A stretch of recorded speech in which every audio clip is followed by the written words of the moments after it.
Thank you, Madam Chair. Mr. Reagan, congratulations on your nomination. And I want to follow on where Senator Barrasso was going. I've been very concerned about the initial executive orders coming out of the White House. As a matter of fact, I led a letter with 25 senators, so over 1/4 of the entire U.S. Senate, to the President asking for a meeting on his plans, particularly as they relate to energy-related jobs.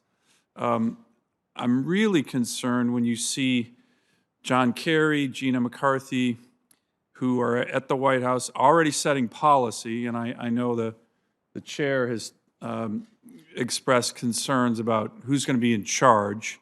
I think it should be you, since you're going to be Senate confirmed, if you're confirmed, not two unconfirmed officials who are clearly taking the reins. But when John Kerry talked about, well, President Biden wants to make sure that folks have better choices, like solar panels. I talked to my leadership in Alaska, union leaders. They find that attitude very condescending, cavalier. We're going to kill a bunch of good oil and gas jobs so we can tell you what's better. Can you talk to my constituents about how you believe, or what is your thought on the policies that right now appear to be killing jobs, good jobs, during a recession with nothing to replace them? There's no solar jobs, as John Kerry says, in my state, when the risk of hundreds, if not thousands of jobs are going to be going away in the oil and gas sector. I'd like your views on this. Well, thank you for the question, Senator. And it is, my belief and firm understanding to answer the question, who's in charge? President Biden is in charge. I think he has assembled. Okay, I get that. I understand. I'm sorry to interrupt you, but if you're confirmed, who's going to be in charge below President Biden? Thank you for that. If I am confirmed, then I believe Congress has bestowed certain powers and authorities and accountability to me as the Secretary of EPA. I would agree with that. So where the decisions are in EPA's purview, I can assure you that I will be leading and making those decisions, and I will be accepting the accountability for those decisions. I believe that the executive order that the President issued to pause the new sale of oil and gas leases doesn't impact the 90% of oil and gas activities that are occurring currently. And so the role of EPA is really to work with you, to work with your constituents, to work with the industry, to look at a rule that would be best structured to reduce the methane emissions that are coming from those activities. Let me ask you this. In this sector, though, you're going to have a lot of power. Do you think it's a good idea to be killing any jobs when we're in this major recession? Chuck Schumer's talking about a $2 trillion stimulus package because of the high unemployment rate. The President of the United States, in his first week in office, is putting thousands of people out of work. Is that a good idea? Do you support that? I don't think it's a good idea to kill jobs. I think it's a good idea to ensure that we're transitioning the economy towards where we know the jobs will be. Okay, but if there aren't jobs to be transitioned, this is my whole problem. This is why we want to talk to the President. Right now, they look like they're putting forward a strategy that will crush jobs, lower the amount of energy we produce, and the only replacement is no jobs in this sector, and importing more oil and gas from countries like Russia and Venezuela. It's a policy that makes no sense. Help me again on the jobs. I think when we look at the jobs, we're looking at the full breadth of what the President intends, which are major investments immediately in infrastructure.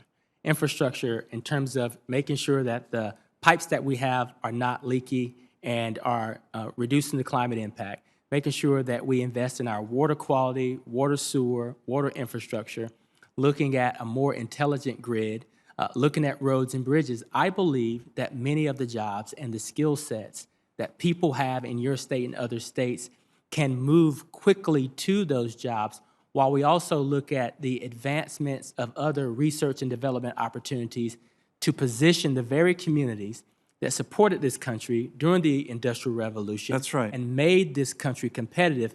There is a path, there is a vision. But let me, for all I'm of these sorry, Madam states. Chair, just one follow-up, because this is a really important topic. The Secretary of Energy, in her confirmation hearing, kind of indicated that, quote, some jobs may have to be sacrificed. Again, we're in a deep recession. There's millions of people out of work. These are some of the best jobs in the country, certainly in my state. These are, to your point, and I appreciate you raising this, the men and women who built this country. And yet, right now, when you ask any of the union leaders, these are great union jobs, by the way, building trades, when you ask them, what, if you lose an oil and gas job in Alaska or North Dakota or Texas, what can you replace it with? Jobs that would be sacrificed. Nobody has an answer. It's a strategy and a policy that makes no sense, which is why we want to go see the president. The White House press secretary said, sorry, the president's not interested in meeting with 1/4 of the Senate on the issue of jobs and energy. I hope he changes his mind, and if you get confirmed, maybe you can convince us to talk about this really important issue. Thank you for the question, Senator. And what I can assure you is if I'm confirmed, I'll be sitting down with you, hopefully by invitation in your state, talking to you. Well, we're going to get to round 2, so trust me, you're going to get that. And I do want to, of course, get your commitment, if confirmed, to get up to Alaska. Yes, you have my commitment. Absolutely, great. Listen, and to my friend Senator Carper, who's a good friend of mine, I just want to caution everybody on these discussions, the discussion of like what is a relevant job and what isn't. All my constituents have relevant jobs right now. And let me give you one example. We can grow the economy, create millions of jobs, and reduce greenhouse gas emissions. How do I know? Because we've already done that. From 2005 to 2017, the United States reduced greenhouse gas emissions by almost 15%. That's more than any other major economy in the world by far. How did that happen? It wasn't EPA regulations. No offense to the EPA, Obama, Trump, now Biden. It was the revolution in natural gas, period. Everybody knows that. President Biden used to brag about it last year on how important that is. That's oil and gas workers, so they're incredibly relevant. So we need to be cautious. Every job is relevant. My constituents have very relevant jobs. The last thing we want is to have senior administration officials, John Kerry, Gina McCarthy, others, telling Americans what's relevant and not. That's not the way to bring people together. But I want to talk a little bit about Alaska. We're the classic place where one size does not fit all. We're very big. My Texas colleagues get sick of it when I talk about we're 2.5 times the size of Texas. If you split Alaska in half, Texas would be the 3rd largest state in the country. But I mention that because so many things the EPA does have an enormous impact on my state. Let me just give you a couple stats. Alaska is home to 63% of the nation's jurisdictional waters under the Clean Water Act. We are home to 65% of the nation's wetlands. 65% of America's wetlands reside in my state. So that is why issues like the waters of the U.S. are really, really important to my constituents. We have more coastline than the rest of the lower 48 states combined.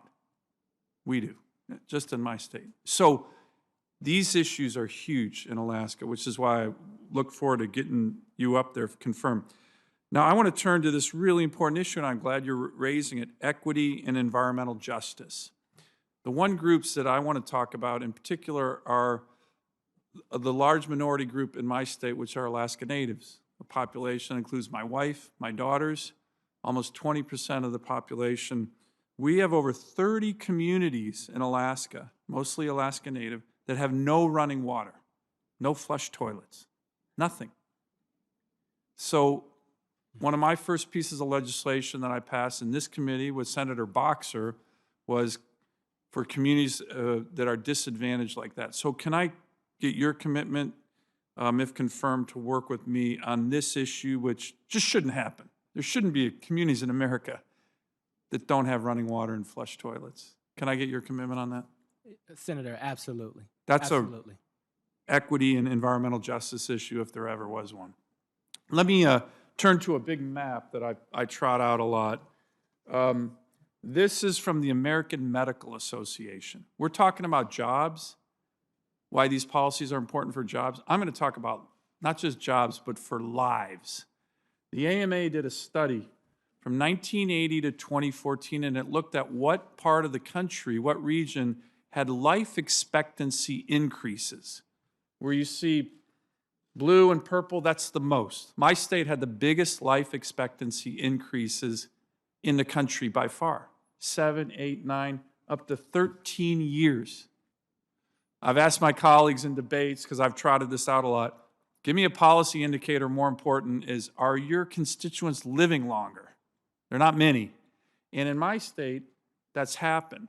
The reason it's happened is because these communities that you see in Alaska, where there's been big life expectancy, they start from a very low level. Mostly Alaska Native communities, really low life expectancies.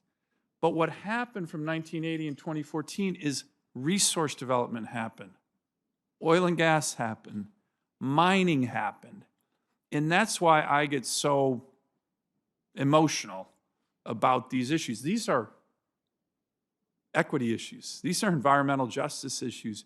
If this administration wants to shut down these kind of economic opportunities, this impacts people's jobs, but also how long they live. So I would like to get your commitment before any big decisions are made on undermining these kind of industries to work with me, work with my stakeholders. Madam Chair, I would like to just introduce a Wall Street Journal op-ed from the mayor of the North Slope Borough, a Nupiat leader, that was entitled Goldman Sachs to Alaska Natives, Drop Dead. This was all the big banks that were saying, we're not going to invest up there.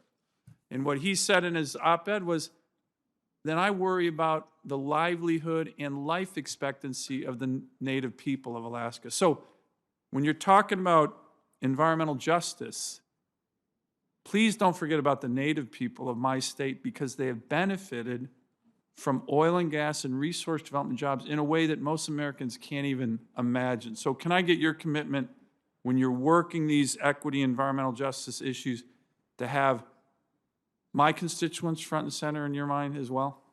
Senator, I look forward to working with you and your constituents on all of these issues. And I would really love to get the details and the data behind that life expectancy chart there. I'd love to study that, have my staff study that. In areas where states are leading, we want to learn from those states. We want to replicate those things. So I look forward to that. Great. Thank you very much. Thank you. Thank you, Madam Chair.